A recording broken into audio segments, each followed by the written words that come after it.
Ladies and gentlemen, today's protest here in Martin Place comes at a critical time in Egypt's history. After the 2011 revolution, there was hope that a new government would bring freedom, democracy and justice for all. President Morsi promised that Egypt would be an Egypt for all Egyptians, but it was clear that this was a lie. Soon after he was sworn in, Morsi gave himself sweeping powers, disenabled the judicial system and plundered the country economically. More than 30 million Egyptians, both Muslim and Christian, took to the streets echoing their calls in the previous revolution for bread, justice and freedom. And the military heeded their calls.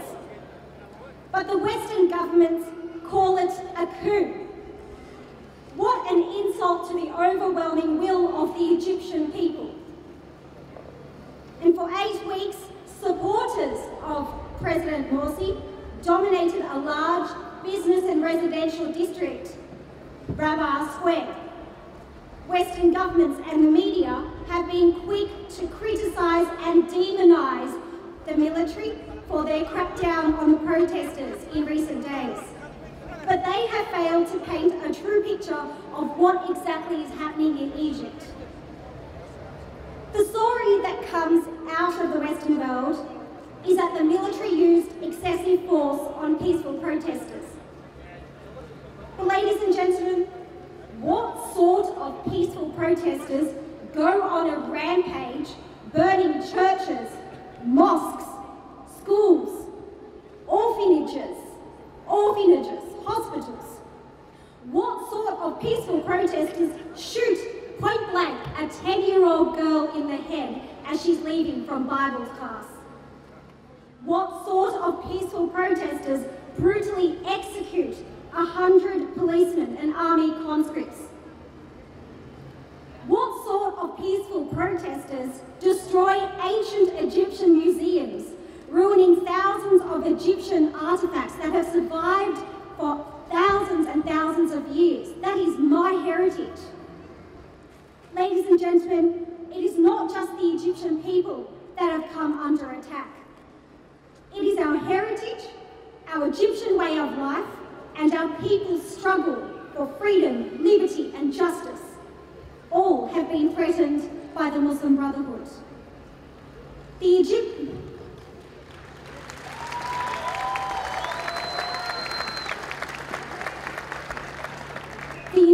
people feel an overwhelming sense justice as the Obama administration and other Western governments continue to support the Muslim Brotherhood. On the one hand, these governments claim to uphold the democratic rights of all people, and yet on the other, do not support the Egyptian people's fight for that democracy. Well, today we're here united to stand with those who refuse to give up that hope of bread, freedom and justice. Today, the ACM is joined by a large group of organisations united as Egyptians, committed to fighting to keep that hope alive, both Christian and Muslim, hand in hand.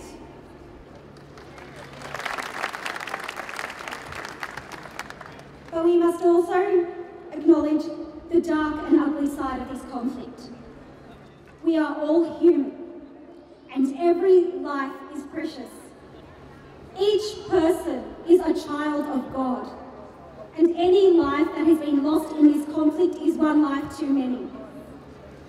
So I ask you all to please stand and to take 1 minute of silence to pray for and remember those who have lost their lives, those who have lost a father, a sister, brother, mother, or a friend, and those whose lives have changed forever.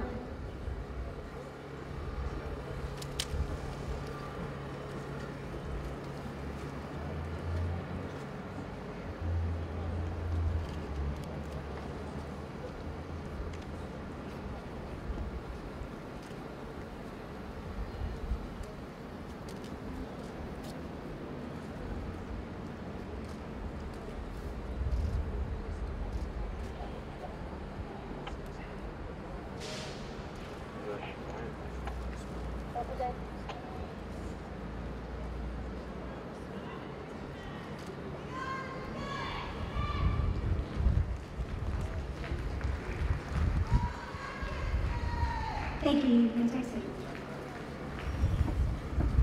Shame, Mr. Carr! Shame! I'd now like to call on Peter Tadros, who is the spokesman of the Australian Coptic movement, to give a few words. Please make him feel welcome.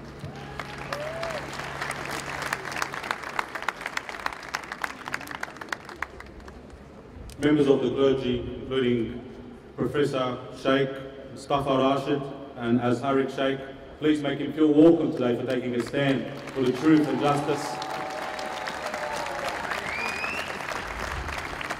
Members of Parliament, New South Wales Government representatives, distinguished guests, ladies and gentlemen, everyone in attendance here today has been watching with great sadness and dismay as developments unfold in Egypt. Many in the Western world considered former President Morsi to be Egypt's first democratically elected president. Morsi was elected with a narrow margin, and many observers and world leaders rushed to announce the result as free and fair. These results were far from being free and fair. Many ignored the fact that thousands of Muslim Brotherhood members had camped out for a week after the election, pretty much threatening to burn down the entire country if Morsi was not declared the winner. This was the start of the so-called peaceful and democratic ways of the Muslim Brotherhood. There were many reports of bribery and election fraud, and they were not just limited to bribing the poor Egyptian voters with sugar and oil. There were reports of thousands of Coptic Christians, for example, who were barred from voting altogether in some areas of southern Egypt. There were polling booths that seemed to be voting against the Muslim Brotherhood president, which were quickly shut down. After just 1 year in power, Morsi and his Muslim Brotherhood managed to turn the entire Egyptian population against them. Even those who voted for Morsi regretted the day that they did and quickly turned against him. His 1 year in power was marred by oppression and intimidation towards all Egyptians, except his fellow Muslim Brotherhood sect. Only months after his election, whilst claiming to be a protector of the revolution, he issued a constitutional declaration giving himself broad-ranging powers that he cannot be challenged on any decision he makes. Is this the Western values for democracy? When pro-revolutionary forces protested outside the presidential palace in December last year, they were attacked by many pro-Brotherhood supporters. They were killed and tortured by the former president's supporters. Dozens were killed, tortured, and hundreds were injured. No one spoke out against these attacks. Of course, Morsi did nothing to address the serious issue of Coptic persecution. In fact, he added to the sectarianism in a legal way. He made persecution of Coptic Christians legal in Egypt. Under Muslim Brotherhood rule, we saw many Coptic families evicted from their homes in the Dashur district of Giza, in the Amaria district of Alexandria, and of course in Rafah, near the Israeli border. Previous Muslim Brotherhood MPs were actually involved in these shameful evictions of Coptic Christians from their homes. These actions are neither peaceful or democratic, and with the current escalation in sectarian attacks in southern Egypt, they can be described as ethnic cleansing, targeting Egypt's Coptic Christian minority. Fast forward to April just this year, Egypt and the world witnessed an unprecedented attack on the largest Christian cathedral all throughout Africa and the Middle East. That is St. Mark's Coptic Orthodox Cathedral. Many of you who have attended today, including our members from Parliament, were attended with us on the other side of Martin Place back in April to protest against this great injustice. Nothing occurred from that. There was no investigation, no one was arrested, and so on. On the 30th of June, we gathered here again in Martin Place in solidarity with the Tamarrud campaigners in Egypt to stand with the Egyptian people as they decided to petition Morsi to announce early elections. In fact, our rally here in Martin Place was the first official rally in support of the revolution due to time difference. So Martin Place is where June 30 first started, and everyone here should be proud for participating in that, especially our members of Parliament who are with us here. The signatures of over 22 million Egyptians and estimated 33 million protesters took to the streets in what has been described as the largest protest in history. And Egypt's military adhered to the request of the people and removed Morsi, and this was only after he refused to announce early presidential elections. This was not a coup, it was a revolution! Today, we at the Australian Coptic Movement Association and the 13 Egyptian associations who are leading this event are proud to hold one of the largest demonstrations in support of Egypt's revolution outside of Egypt. We acknowledge the many protests that are taking place right now all around North America and throughout Europe. For many days, we have sat back and watched many devastating videos of coordinated attacks by the Muslim Brotherhood on Coptic churches, cultural centres and government institutions. Some of the churches and monasteries are not replaceable. They date back to the 4th and 5th century. Shame on you for destroying our ancient heritage. In fact, the numbers have reached 100 in total. We ask the question to the Muslim Brotherhood supporters, is this a peaceful and democratic act? The burning and destruction of Coptic houses of worship, monasteries, schools and orphanages that serve the most disadvantaged people in Egypt. We at the ACM and all the organisations here with us who have participated in this event, we would like to thank you all for coming out today to witness the truth about what is happening in Egypt, and thank you very much for attending. I'd now like to call on Mr. Laurie Ferguson, who's the federal member for Werriwa. We thank Mr. Ferguson for coming out to support our event here today. Mr. Ferguson has come to other protests and he has advocated on behalf of us and what's happening in Egypt. So we thank you very much. Please make Mr. Ferguson welcome.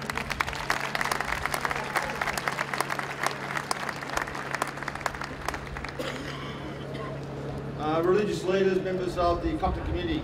I come to you today not only as a Federal Member of Parliament, but as Chairman of the Federal Parliament's Human Rights Committee, a person who has had a long-term advocacy for human rights around this world, regardless of people's religious beliefs. And on occasion, I'm a person that has stood against both the Labor Party and the Liberal Party in this country, as for instance on both of those sides of politics, essentially supporting the Indonesian occupation of Timor for 25 years. I want to congratulate you for taking your rights under Australian society. And today I was out at Minto, where a significant number of Muslims were there who have taken a very strong stand for the secular state in Bangladesh against the extreme actions of Jamaat-e-Islam, which is attempting to essentially use some recent criminal prosecutions of war criminals to justify a move towards a religious state in Bangladesh. So it's not only here today, it's a great country which allows people to pressure the political system, to push people, to take notice of people. Now, obviously, in the presidential elections, ex-President Morsi conveyed an image that he would represent all people. He gave indications that the rights of all minorities would be protected, that there would not be significant change. He did not persist with rules that there be a set proportion of women in the parliament, but he did, of course, move in other directions. And what we saw over that period of time was increasing use of laws of blasphemy to convict and jail people for very significant points of time under trumped-up charges that they offended Islam. And this, of course, was a very dangerous precedent against minorities in Egypt. And to say that obviously what occurred in that period of time was extremely disturbing. To associate myself with the leadership of the ACMA in using Australian public life, Australian opportunities to assemble and protest and campaign. Thank you for the opportunity to be part of your ongoing campaign. I appreciate it very much. Thank you.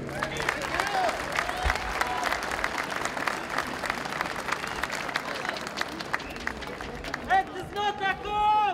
It's not a coup! It's a revolution! It's a revolution! It is not a coup!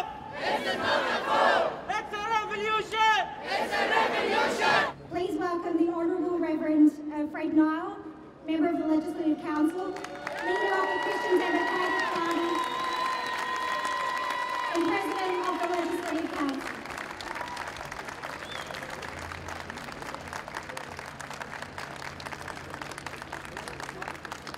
God bless Egypt and God bless the revolution in Egypt.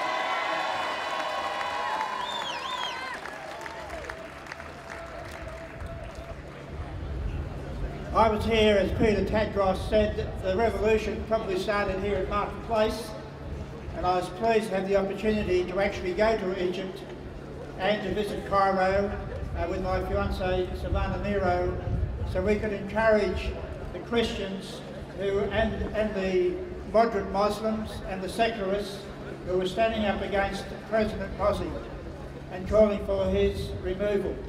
It was a revolution by the people. They gave it that name. The actual activity was called revolution. That was the name they gave to it. And as Peter said, it involved over 33 million Egyptians supported the revolution right across Egypt. 6 million attended the protest, and you see the photographs packing the centre of Cairo. Hundreds of thousands, 6 million Egyptians saying no to the Muslim Brotherhood. We saw them there. We saw the Muslim women sharing in the protest against the Muslim Brotherhood, seeing it as a fanatical and has now become a terrorist organisation, taking out terrorist acts against innocent people. We were there and I was amazed as I watched CNN and the BBC misreporting what was happening in Cairo, which I was watching. I was actually there watching what was happening in Cairo. Then I turned on the TV and see them telling exactly the opposite of what was happening in Cairo, misrepresenting it, saying it was a military coup. The people pleaded with the army to intervene. They pleaded with the army, and in Egypt the army is part of the people. It's different to our army in Australia. But in Egypt, the army is always involved with the people. And so, reluctantly, they had to remove the president. They gave him an opportunity to call an election. would he make those changes? And he said no. In fact, I understand he became more belligerent. So they had no choice but then to take him into custody. So we need to pray for our brothers and sisters in Egypt and give them support. We need to give support to the Egyptian army as they try to combat the terrorism of the Muslim Brotherhood. We need to give them our support and our prayers so they can bring peace and security for all citizens of Egypt, and that the interim government, which includes, I understand, the Grand Mufti of Egypt, the Coptic Pope, and other Christian leaders and Muslim leaders, are the interim government. And that government is now planning to correct the constitution, which has been changed by Morsi. He acted like a dictator, and they said he gave himself the same powers as Pharaoh. He became the new Pharaoh of Egypt with all the power in his hands. And so there had to be a change. An interim government now is going to improve the constitution and make it democratic, and then they will have an election, and all the people of Egypt will have the opportunity of voting for a new government and a new president. And we pray that that will be leaders who will give peace and security to Egypt with no more violence. But I do believe the Muslim Brotherhood has showed the ugly face of their organisation, and they should be declared a terrorist organisation. They should be declared a terrorist organisation. They don't act like a peaceful movement whatsoever, and therefore they now have to wear that badge of shame, terrorist organisation. God bless you, and God bless Egypt.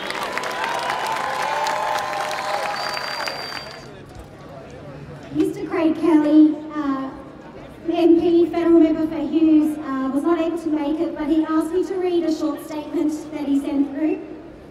It reads, "I apologise for being unable to be here today due to a prior commitment. I have watched recent events in Egypt with great concern and sadness, and my thoughts are with you. For Egypt to have a future, the rights and freedoms of the Coptic community must be guaranteed. In the meantime, the international community must support the military government and support their attempts to restore law and order and to lay the foundations of a future democratic and free Egypt." Craig Kelly, Federal Member for Hughes. Please make welcome the Honourable David Carr.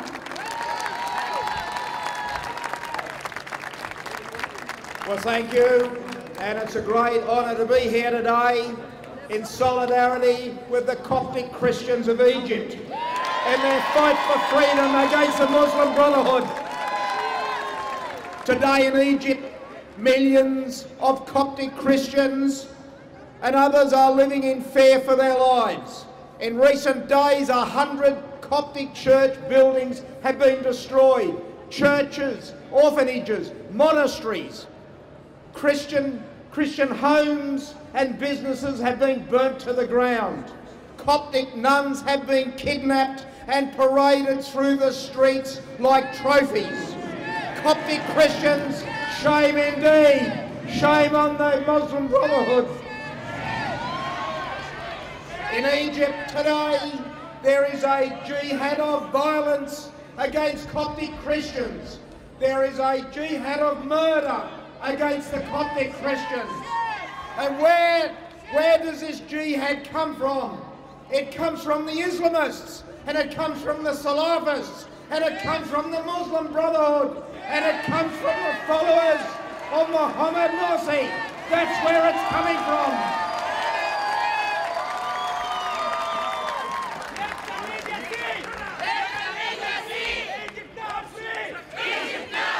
Morsi sold out Egypt.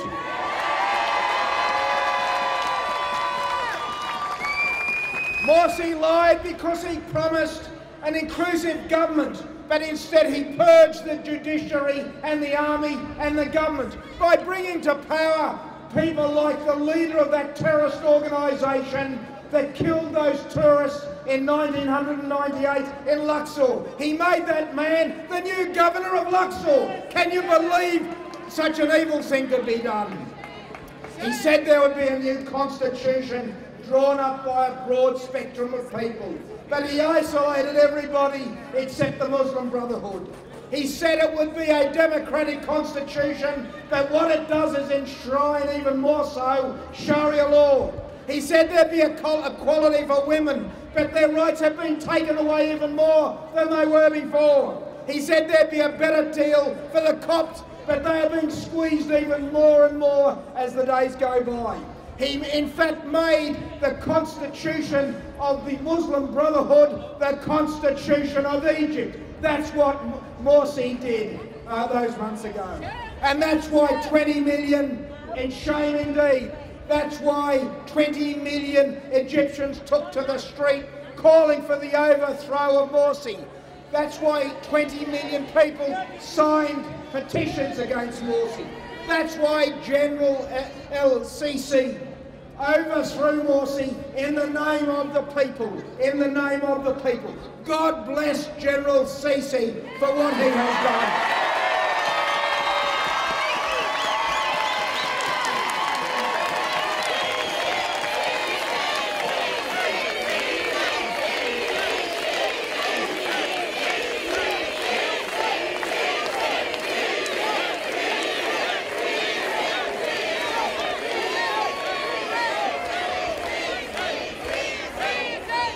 Al Jazeera television says that there was a coup by General Sisi, but Al Jazeera television lies.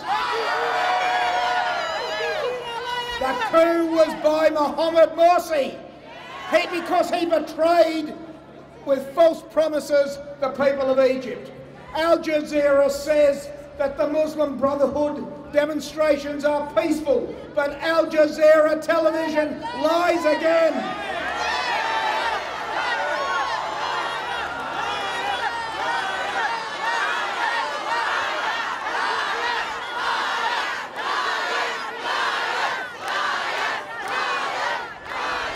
Today we ask the Government of Australia and all governments to support the people of Egypt.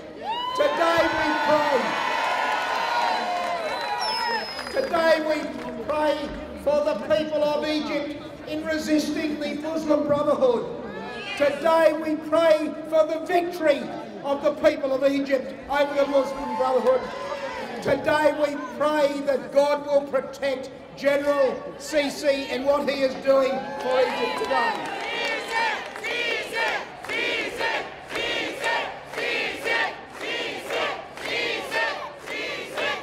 Today we pray that people represented by the Muslim Brotherhood and the Salafists will never, ever, ever gain a foothold in this country. Not now and not ever.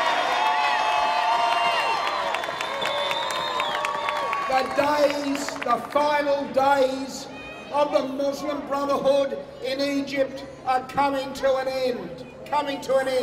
That day is getting closer. That day is coming closer. That day will soon be here. Thank you.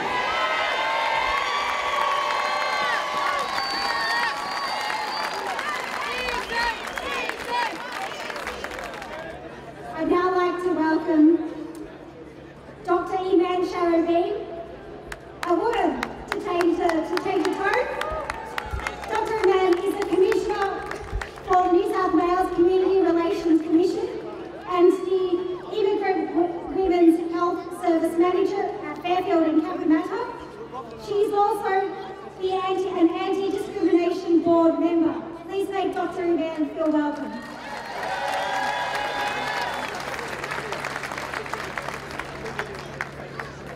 This is very, very hard for me, you must understand. I'm not here to speak about the positions I'm carrying or holding, and I'm so proud to be able to carry those positions. But I'm here as an Egyptian, as a Copt,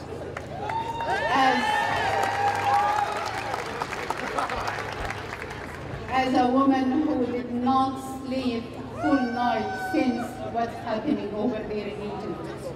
as a sister for another sister living near Rab'a al-Adawiyya, where her little garden, which was developed by love, was invaded by guns, where my cousins, many of them have been wounded in Al-Minya and have been already living in fear in Shubra and many other areas. Just a couple of hours ago, I got an informal report from our church, and the report was saying up to this minute 65 churches were burned and damaged, and many hundreds of our Holy Bible was burned and damaged. A question to every Muslim person: what will you do if your Quran has been burned and damaged? Aren't you going to kill? Aren't you going to burn? What are you expecting from us? Yet we are a very peaceful community. Yet we are still praying. But never undermine a Coptic, angry, wounded person. Never undermine our churches. We are not waiting. We are waiting for God. But also, God asks us to work. God asks us to speak out. And our government, the Justice current government, the very fair government, is asking us formally, as people, as Egyptians living abroad, to speak out, to say the truth, to inform the governments we are in, to say that this is not anything but claiming the right of people, claiming the right for the Egyptian community to get back their peaceful society and civil society. We are Australian, but first and utmost, we are Egyptian, and we are the Copt and the Muslim of Egypt, and we will never stop until we claim our rights back. Thank you. I'd like to welcome Mr. Safwat Banner, another member of the Muslim community. We're very fortunate to have him with us today. He represents the Australian Egyptian Friendship Association. They're claiming around the world that the Egyptian army and the police killed innocent Muslim Brotherhood, but they are the ones who killed us. They are the ones who killed the police and the army. They are the ones who killed 25 innocent soldiers going back home. They killed them, they slaughtered them. They are the ones who went to police stations, 27 police stations, and they killed and they slaughtered the commander of these stations. They are not humans. That's why I call upon the world to say that these organizations is a terrorist organization, and Egypt will be safe. God save Egypt. God save Egypt. God bless you all. Thank you.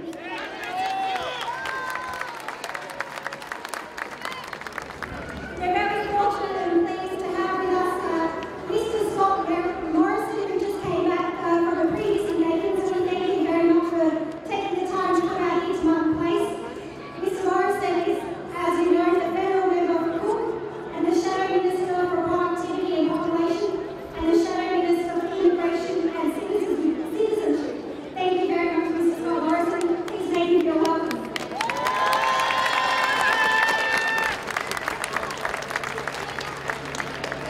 Well, friends, it's wonderful to be a friend of the Coptic community here in Sydney, and it's tremendous to be here with my parliamentary colleagues and from state and federal.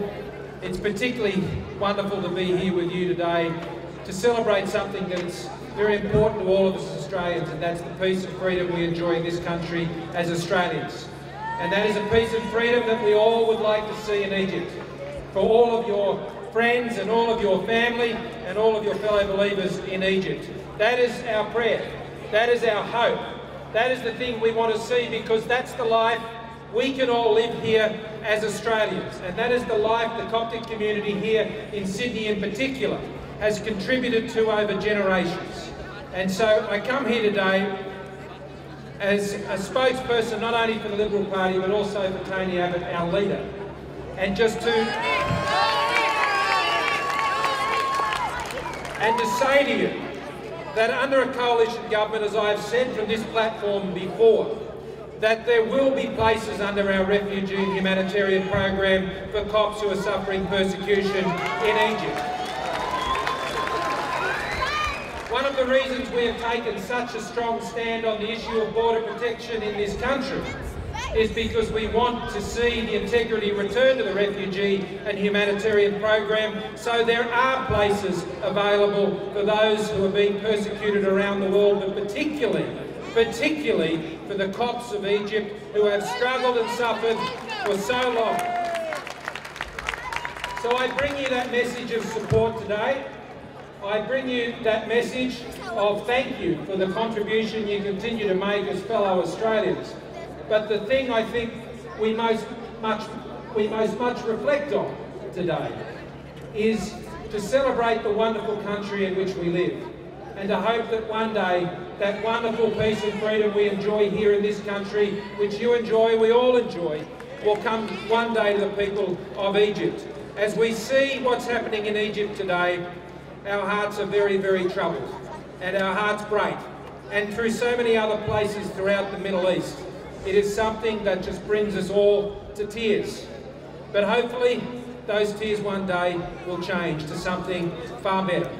And it's only through your perseverance, through your faith, through your dedication, through your care for each other, for your constant advocacy for those who remain in Egypt and need our help.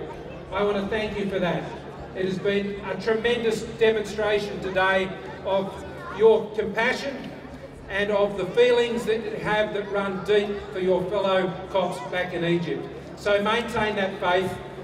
The Coalition will always maintain that faith with you, and we just send our hearts out to you and our prayers for your community here, but more importantly, frankly, for your community that remains in Egypt. Thank you for the opportunity to be here today.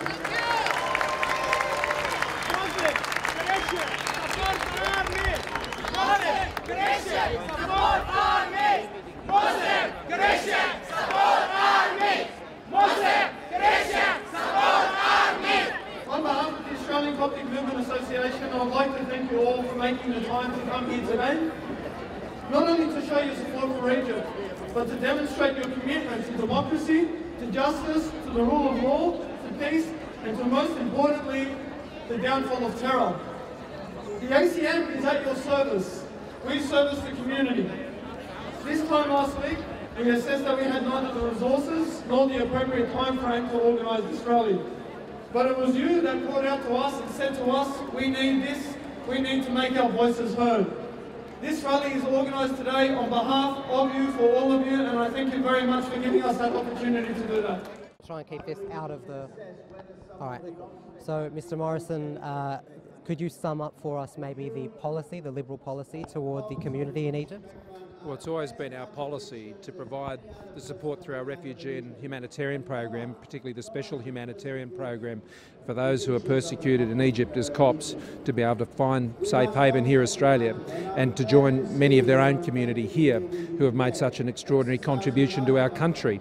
100,000 Copts here within Australia provide the best example of Australia's success as a multi-ethnic society, and we want to extend that opportunity to those who have really suffered in Egypt, and that's what a coalition government will do, as we always did when we were last in government. And what do you make of the crisis in Egypt now, and perhaps what are your concerns for the community and for the nation more broadly? What is happening in Egypt is heartbreaking, and it is no surprise, though, with the way events took their course a few years ago after the Arab Spring. And my hope is that the liberty and freedom we enjoy in this country will one day be a reality in Egypt. But until then, the struggle continues. Until then, I know the anxiety and the great fear that people have here in Australia as Copts for their friends and their family back in Egypt. And this is a peace-loving country, and this isn't a place to play out the conflicts, but it is a place for us to show empathy with our friends. As far as politicians are concerned, and in closing now, what should they be doing? How should they be handling a situation where a minority is being persecuted and maybe justice isn't being done in a country in general? Or that kind of thing? Well, Australia should always stand up for liberty and freedom and democracy, and should always stand up for those who are being persecuted in this way, and that's why we have our special humanitarian program, and that's why it's important we preserve its integrity, as the coalition has always sought to do. But in terms of the situation in Egypt, it's very much, I think, being the positive voice to stand up for those minorities who are at greatest risk in Egypt at present, and to ensure we get to a place in Egypt where democracy is once again a reality. Mr. Clark, what do you make, I suppose, of the crisis in Egypt at the moment, and also the persecution of the of the Christian community? Well, unfortunately, the persecution of the Coptic Christians in Egypt has been going on for far, far too long. In fact, it's been going on for decades. But we've seen an intensity of persecution, particularly in recent times, especially at the hands of the Muslim Brotherhood. So it's come to a crisis point for the Coptic community, with the burning down of so many churches and orphanages and monasteries and so forth, kidnapping of Coptic nuns. So it's a time of crisis for the Coptic community in Egypt. And what's the obligation of politicians in situations like this? Well, the obligation is very, very obvious. It is to speak out for their rights. It's to speak out for them to be protected. I mean, that's our humanitarian duty to be able to do that. And I'm certainly doing that. So we need to speak out. We need to speak out that this violence by the Muslim Brotherhood must be brought to an end. We know that this is a violent movement. It never changes its spots, the Muslim Brotherhood. It's a sheep and wolf. It's a wolf in sheep's clothing, and now we're seeing the real Muslim Brotherhood. It only speaks for democracy and peace when it suits them, but their real agenda is not one of democracy or peace or understanding between people of different faiths at all. And what are your hopes for Egypt at this time? My hope for Egypt is that peace will come to Egypt as soon as possible, a peace without the Muslim Brotherhood being there, trying to dictate, trying to disrupt. A democracy where the people of Egypt will be able to speak out and exercise their rights, and for which reason they went into the streets 2 years ago in their millions. But they have been betrayed by the Muslim Brotherhood and by Morsi. They've been very, very strongly betrayed, and now thank God for a man like General Sisi and the armed forces of Egypt for taking a firm stand and responding to the will of the great majority of Egyptian citizens. Well, thank you very much for your time, Mr. So, Mr. Nile, what do you say of the obligation? What are the obligations of politicians in situations like this? Well, the politicians are elected to represent the people, so members of Parliament should be here giving their support to the Coptic Christians and to give their support to the suffering Coptic Christians in Egypt. So I'm pleased to be here. And what do you make of the, I suppose, the situation in Egypt at this time? Well, it's a disgrace the way the Muslim Brotherhood have now gone on a rampage to destroy the institutions of Egypt. They have no loyalty to Egypt or to its people. So they're burning down churches, attacking police stations, attacking the army, and really creating anarchy. And they should be declared a terrorist organisation and banned from being involved in any political activity. And what are your hopes for Egypt? I hope to see Egypt become a free democratic nation where all the people feel free to speak up and to express their views. Are there any fears you have going forward as well for the nation? Well, my only concern is that the Muslim Brotherhood may attract support from other terrorist groups, from other countries, from Syria or Turkey, and cause more trouble in Egypt. So they need to make sure their borders are very strong and they can stop these people coming in. Thank you very much for your time, Mr. Nile. Thank you. Egypt now is free!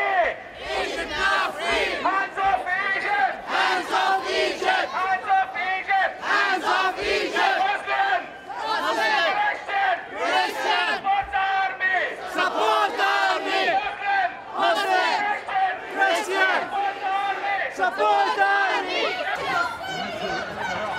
Stop burning our churches! Stop burning our churches! Stop burning our churches! Stop burning our churches! Stop burning our churches! It's not a coup! Down, down, brotherhood! We support army! We support army! Down, down, brotherhood! Down, down, brotherhood! We support army!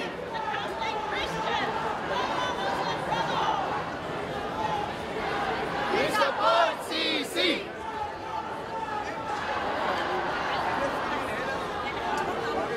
We support.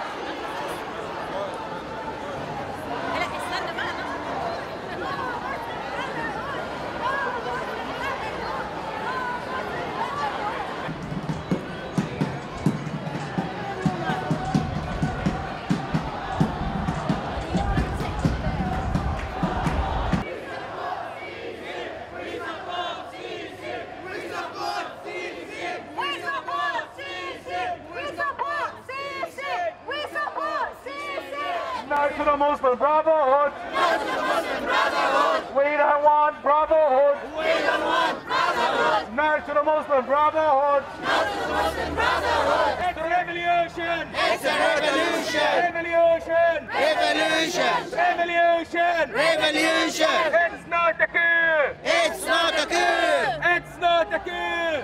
It's not a coup! It's not a coup! It's not a coup! Revolution! Revolution! Revolution! Down, down, brotherhood! We support CC! Down, down, brotherhood! We support army! Afaf and Sihan. So Afaf, what did you make of the protest today? Well, actually, I'm so happy for the media and the whole world to know that the Egyptian people, the peaceful Egyptian people, wanted this revolution to happen, just to get rid of this the past regime, which didn't do any good to Egyptian, but created more problems, and also just to show the world that we've lost a very big number of Egyptian people during this revolution.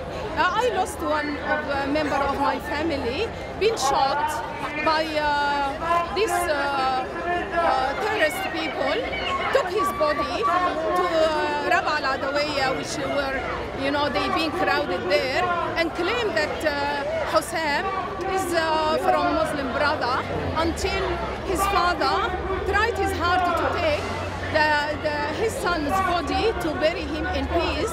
And also Hussam, who's with his brother-in-law, is half crippled now because he got shot in the down the half down, and you know, his life has been devastated. Yes.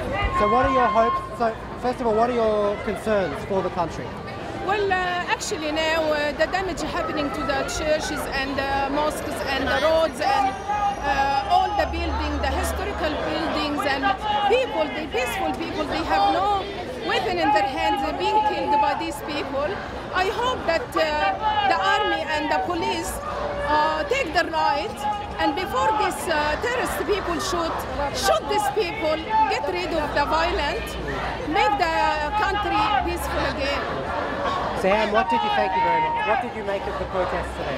I was just so happy today that everyone is around to show the whole media that it wasn't a coup. It was actually an Egyptian revolution. It's our will, all of us, whether the Egyptian in Egypt, all our families, Muslims and Christians, we united. We always been living together. We one country, and we won't give it up. And despite all the media is being bought by some terrorist organizations, international, just to give the wrong side of it.